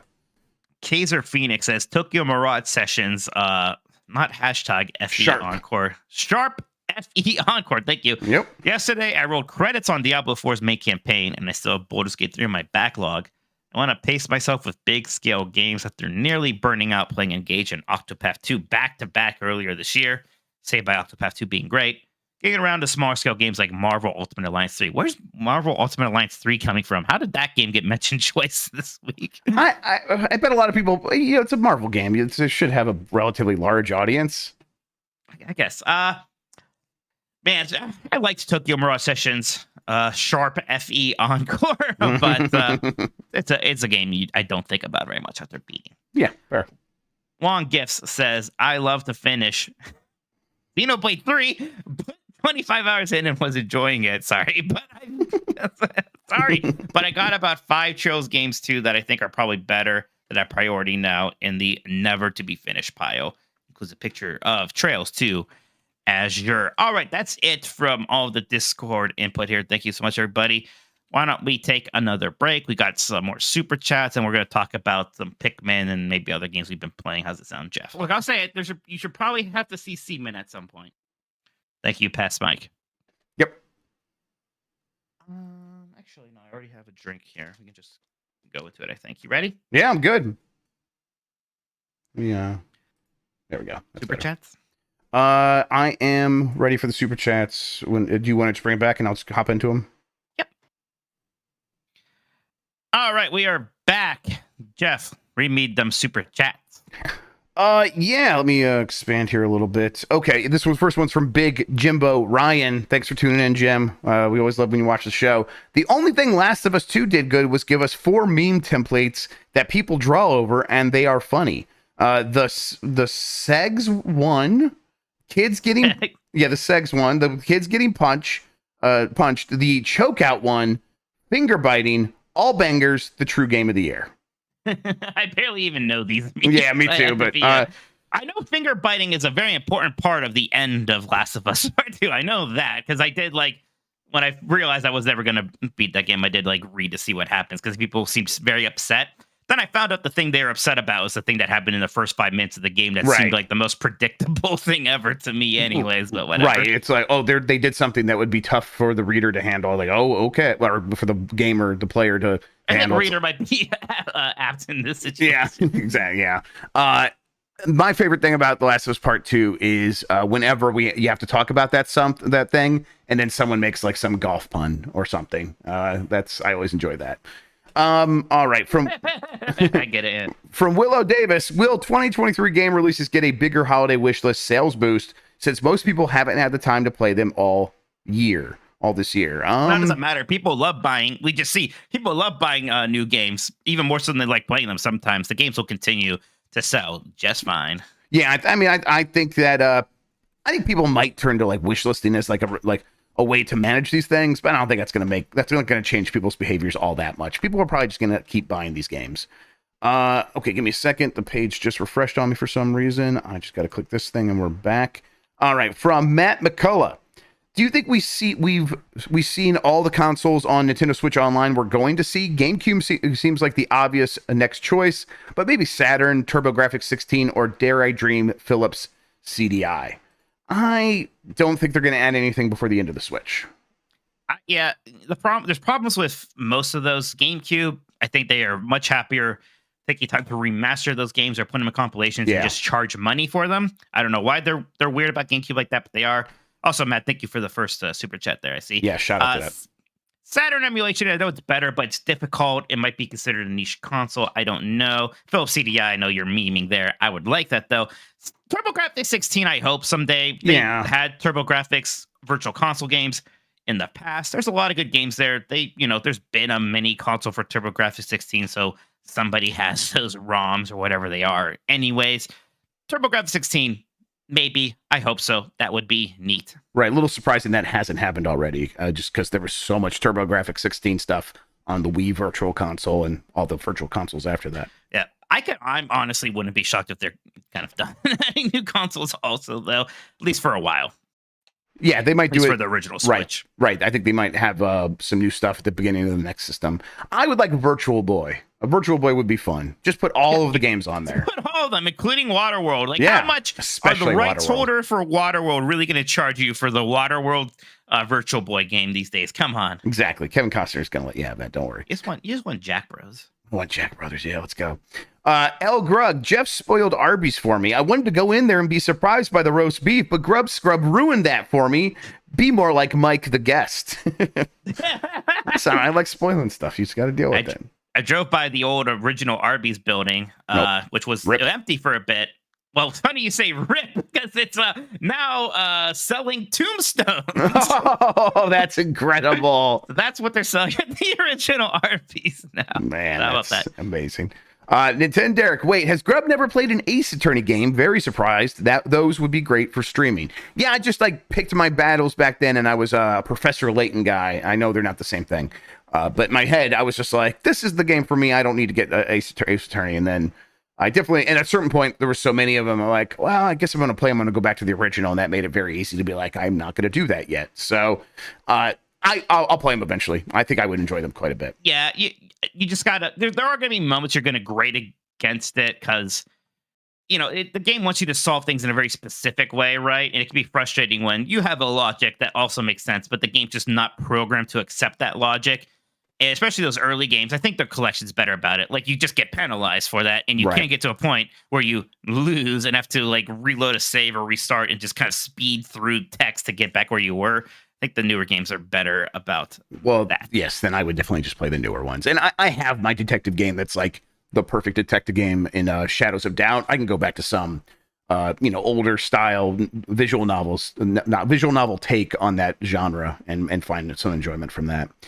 Dr. Ryan, when they do that Hidden Gems episode, I'm going to say Astral Chain. They're going to forget, and I'm going to look so cool. That's right, Dr. Ryan. You're absolutely right. I look forward to it. That's it for the super chats. Mike, back to you. All right, you guys want to squeeze any more, and we will read them before the end of the show. Jeff, let's talk about some Tears of the Kingdom. Let's talk about Pikmin 4. Let's say it right now, everybody. We can be spoilery here. If you don't want to hear spoilers about any of those games, you can leave now. We'll start with Pikmin 4 because we both beat that. Really, really beat it. Damn it! That's the one I was looking for that I couldn't find it. What's that called? I don't even know. Everybody's beating it right now. It's I'll find it for you. Don't worry. People are beating it right now. Thank you, Christian. Yeah. Thank you. Most people are beating it right now. Now. The handsome Squidward face. Yes, I see it now. Most people. Okay, that's where. You know what? Incredible. I'm just gonna favorite it. There we go. Yeah. Man, that's a really good game. I was listening to the Bombcast. I was not surprised, but you didn't like that final boss. I thought the final boss was actually pretty cool. But I was just annoyed that I made a mistake and kind of didn't put two and two together. That they were telling me I was going to need those Pikmin. So for people who don't know, the final boss has multiple phases, and it's like electrical phase and a fire phase. So if you have those Pikmin, can help. I didn't need them. I didn't need them either. I beat it without having to restart or anything. But because the doggo at that point is powered up, and you just have the dog tackle those things, and it kills them. That's what I did. They always felt pretty cheap during the game. I got to a point where I was doing that a lot. There's a bunch of enemies over there. I know if I send the dog over there, he's gonna be able to take out all of them by the time I come pay attention again. And I did that near the end of the game. But in boss fights, it's like, no, I want to beat this the way it's intended to beat for some reason. And once I got over that and I sent the dog in to clear the battlefield of all the electric balls, it was fine. It was easy. I got over it. Even beyond that, I think just the general, for the most part, the boss fights are pretty similar, and there's not a ton going on in them. Not that I even want there to be a ton going on. It's just not what I'm at playing Pikmin for. Is all. I'm glad they're there. I'm glad they're there. I wouldn't change much about it. It's not the marquee feature for me.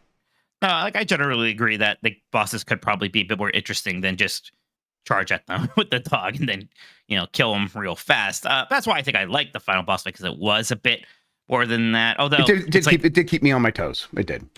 There is another talk about how do I feel about boss fights that just let me restart at a checkpoint. Yes, the phases were checkpoints. Yeah. Mm-hmm. And yeah, I was at a point where I had to do it because especially the one phase where you just kind of even touched the goo and it killed all my blue Pikmin, Yeah. and then the game would be like, all your blue Pikmin are dead. That's a game over. I was like, why is that a game over? Yeah, that did happen to me too. I can't Why remember. does it matter if I have blue Pikmin or not right now? I'm not underwater. So, yeah, there's like a little bit messiness there. But still, man, overall, what a really, really, really, really fun game. Now, I do want to, so to 100%, and to get the white and purple Pikmin onions, did you see that kind of like special challenge cave that you unlock after doing the Olimar quest?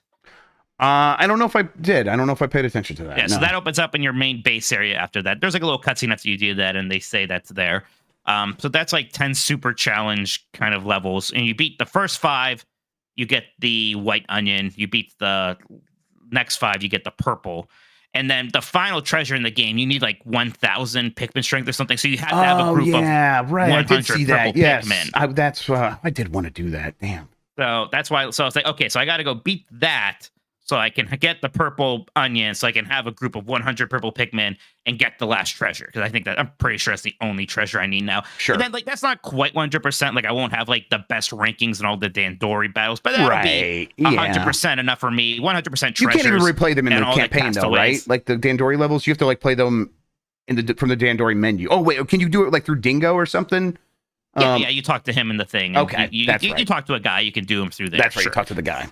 So like, whatever. I'm not worried about getting all like the sub quests done. But yeah, if I get Oh, so Wonderful ZP says you can get 100 purple Pikmin without the end. Yeah, you can probably cheese it so that you go into those caves and just keep doing it. But I may as well also just do that stuff. Right. And you could like teleport right to that level, but I want to get the onion. That's like half the fun is like having all the power to like grow as many Pikmin as you want and have those Pikmin go get more stuff to bring the tablets back so they can grow more Pikmin. I love that. So yeah.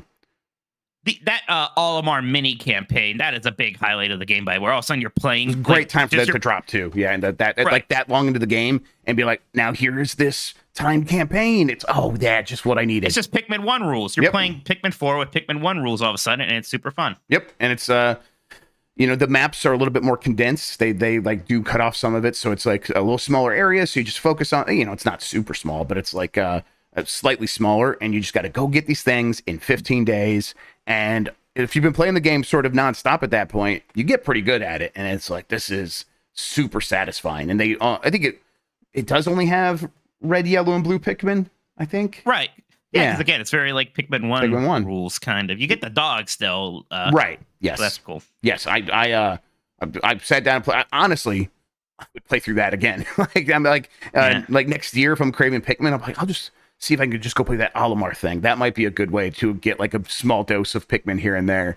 It rules. Yeah, absolutely. I think what happened for me is I was having a really great time with the game. The main campaign was a ton of fun, and then they introduced the Dandori stuff, and then they introduced some of the other challenges. There's other things night excursions. Night excursions, the tower defense mode, and those are distractions for a little while, and then I got over those, and I'm like, no, I just want to keep doing the campaign and keep moving that forward. And then right as that's happening, I'm getting the first credits, and now here's the Olimar stuff to be a new distraction, and it was super good. So it's like the game is just paced incredibly well, and it's so fun to see a series that was already had a pretty good foundation. It understood like fun, like the fun of pain and putting people in situations where you got to like work your way out of it. And then on top of that, they've built all of these excellent quality of life features, and they really refined the loop. And it's so nice to see a game series come into its own. It takes some time maybe for some people to like, I think this is the one that most people are going to enjoy the most. But I'm glad I got the chance to do that. Yeah, I did feel a little silly because like only after I beat the game again, I was like, I'm going to actually talk to all these assholes. And they just started giving me a bunch of those like star bits or whatever they call them. I was like, these guys had quests for me that I've accidentally completed, and now I was able to like buy the rest of the upgrades for my dog. Yes, I did that. Did the same thing. Yes, because like, they have like an exclamation mark, and I talked to one of them, and he just said something. I was like, oh, I'm done. Yeah, I want to talk to these guys. Anymore. Yeah, definitely. I talked to them like one more time. They're like, oh, by the way, I was like, oh, you should have led with that. Come on, give me things, break. And then I want to talk to you. Yeah, absolutely. Some of that stuff is still kind of like nothing anyone actually says is vital. Because you're gonna figure all that stuff out by playing the game. It's also not like super fun flavor either. Right, really. Exactly. So that stuff could be better, but also it doesn't get in the way. I was just having too much fun. No, exactly. Like I still think the beginning is a bit slow and a bit unnecessarily, Yes, especially definitely. like you do that little Captain Almar intro that does teach you a lot of the game, just like somewhat organically, and then they still do the very painfully slow, like we're going to teach you every little mechanic. We're going to stop the game and have word bubbles and really make sure that you are reading this. Like, okay, I got it, everybody. It's fine. Yep, and that's it's a good hour and a half of that, 2 hours almost. So yeah, that's rough. It's like the demo, actually. So it's like really worth it to play the demo and kind of get through that. Yes, and by the end of the demo, you're in that and you're playing the game, and it's super enjoyable. But just overall, really, really fun game. I'm shocked, but I mean, right now, I know there's plenty of games that come out yet. I'd be surprised it wasn't in my top 5 even. Yep, I really same. liked it. It would be very shocking to me if all the games that are left to come out this year are going to be better than Pikmin 4. I am feasting. That is really good stuff. What's this in my window here? Is this a little window that you still I have don't know in what you're your talking about. OBS? What is this thing? I don't know what you're talking about. What is this? It's gone. I don't even see Gone. anything. It's the right, it's the soundboard. There it is. All right, there we go.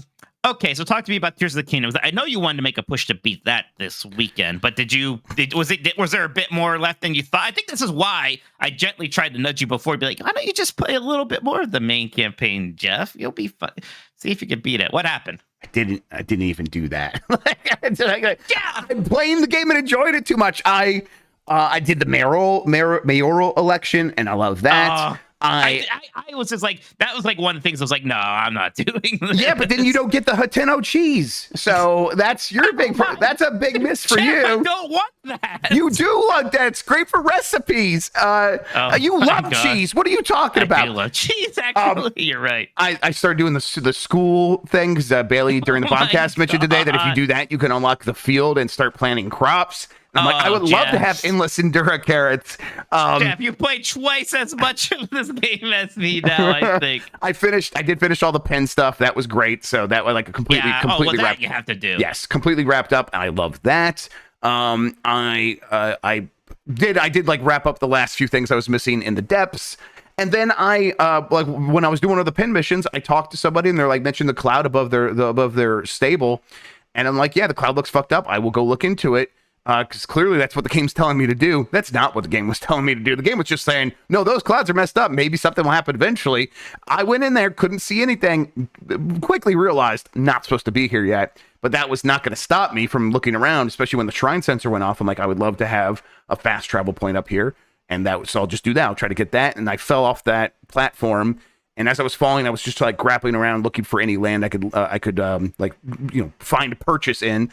And the shrine sensor went off again, and I kind of went towards that, and I had already fallen a long way, but it was like there's more ground down here, and it's still in these clouds, and I go in there, and I find a mask, and it starts shooting a laser beam at the ground, and I'm like, okay, I will follow this, especially since it just said main quest updated. What the fuck are you talking about? Yeah. The main quest is just go to Hyrule and kill Ganon, right? That's what I'm doing. Apparently not. Apparently very much not.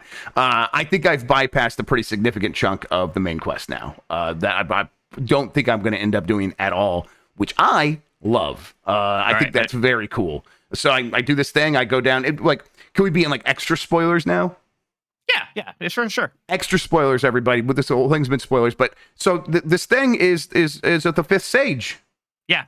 And I learned who she is. I put her together and went down. I remember now. I mentioned like, I'm exploring the depths. I found this thing called the left leg depot, and it didn't do shit. Yeah. And you were like, you already found the left leg depot. I'm like, wait, what? So yeah, I went down there. I pieced together this robot construction thing. And it came to life, and it is the fifth sage. And then she told me her whole backstory. And it's just amazing. It's like I just stumbled on this accidentally in this pea soup fog. And now there's this huge part of the game that I could have gotten to in other ways. But the fact that I got to it just by stumbling into it makes it feel even cooler. Just an amazing game that's possible. I really, really adore that.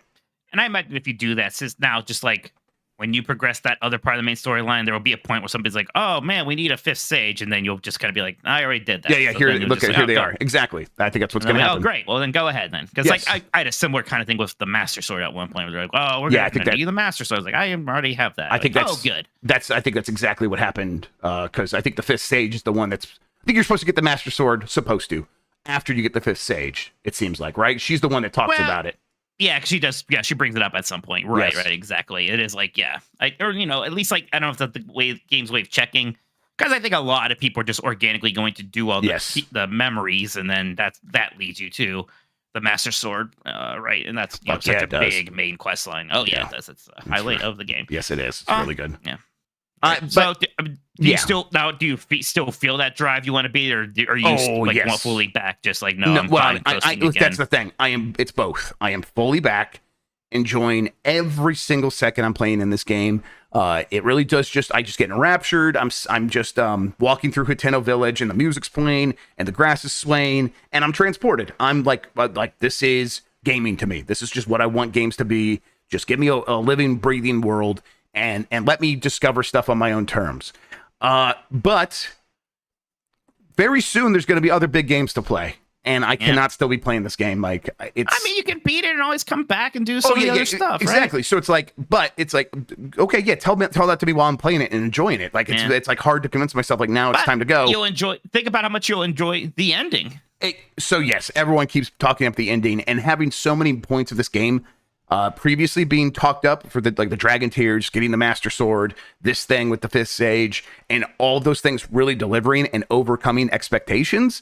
Okay, I got to see this ending. So by the end of this week, this don't game. let it get built up too much. I want to say, by the way, you know what? I'm bought in. I listen. If it doesn't live up to, I'm not going to be. I've already loved this game so much. So I was fine with the ending of Breath of the Wild. So if it's better than that, I'm going to be fine. Yeah, exactly. So by the end of this week, this game's got to get beaten. We do this on Tuesdays. I knew I was not going to be able to play a lot, but I did play a couple hours between the end of the Bombcast and this. Tomorrow night, I'm just going to play it until I beat it, I think. So that would be great. All right. Yep. That sounds good. Yeah. We'll see. That's the last thing I'm trying to do is I'm trying to I got the soldier armor, which you find in Hyrule Castle. If you go through the secret passage, you can find it in there. And I got all 3 pieces of that, and trying to upgrade that to level 4, and that requires Hinox guts and all this other stuff. Lizalfos tails, and I've been using Lizalfos tails on weapons because it's really good. It turns it into a whip. Well, shit. Now I need those. So I'm out there just farming that stuff, and I'm getting like 1 or 2 after wiping out dozens of these fuckers. And it's like, God damn it. That was actually my biggest kind of time gate before finishing it, was just getting enough materials to get any armor at level 4. Like just 1 of each at level 4 was all I really needed. Mm-hmm. Even that did take a little bit of farm, because it's like you need a very specific kind of thing. And it's like, okay, well, where are these even at? So I go to snow Lizalfos or whatever. So I go over there. It's like, man, there aren't that many I'm running into. Even when I do, they aren't necessarily dropping the thing I need. And I don't really know how to make them respawn. I guess you just have to wait for the red blood moon. Red moon. So I in medieval time, I'm looking around. So yeah, that took a little bit. So that's exactly the balance I'm in right now. I killed every single standard Hinox in the world, and I got a couple of guts, and I need 5 more. And so I'm like, all right, well, shit, I guess I just got to wait for the Blood Moon. And that's when I go to Hateno Village. And I'm like, I'll do some stuff in here. I haven't spent a lot of time in Hateno Village. Really glad I did. But some of my favorite stuff in the game is happening there. Just a cool place to spend time. A lot of great characters. But it's like, okay, and then the Blood Moon comes. I'm like, okay, great. Back to the Hinoxes. I know where they all are now. Just gonna, in fact, I should put some of my mobile fast travel points by some of them to make it quicker. I'll do that. I'll do that tonight. But I'll get that cleaned up, and then once that soldier armor's at level 4, I will just beam it right to the end. That's the plan. So yeah, looking forward to it. Very, very good game. All right, sounds good. I think we're all cut up on super chats. I think we are ready to start getting out of here, Jeff. Yeah, sounds good. I'm gonna hit the button. All right. We'll be back on Thursday with Game Mess Decides. You say did you want to do 1999 and that other thing, or what do we want to do? What's that other thing you even brought up? Oh, you want to guess Game Awards nominations. Yeah, let's see how we're feeling. We'll definitely do 1999 though. We'll definitely do 1999. We're gonna party like it's 19. We'll make that joke right now. 99. Sure, yeah. I got my car crash in 1999 when I broke my Chevy Malibu on 9/9/99, and then went over to my friend's house to play Dreamcast. Maybe I was on my way home from my friend's house to play Dreamcast. Yeah. I do like the Dreamcast. Dreamcast is very good. One of those games is definitely going to be on the top 5. We got to figure out the Light Club. We got to figure out what we're doing with that tomorrow. Yeah, I had an idea. A kind of funny played that multiplayer only up. I think that could be fun. I'm not only up again. It's multiplayer only up. It's a different game, actually. Okay, all right. We'll see. I want you to play. I didn't mean to be you. Yeah, see? Yeah. Yeah, check Columbros. Don't forget to You're a Patreon listen to it. subscriber. Columbros is out. That's Columbo Podcast. What are people doing to Zelda?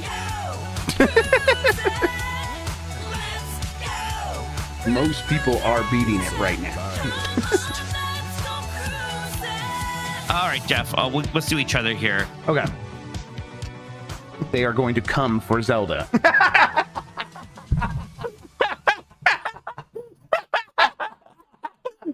Why do I sound like that? They are going to come for Zelda.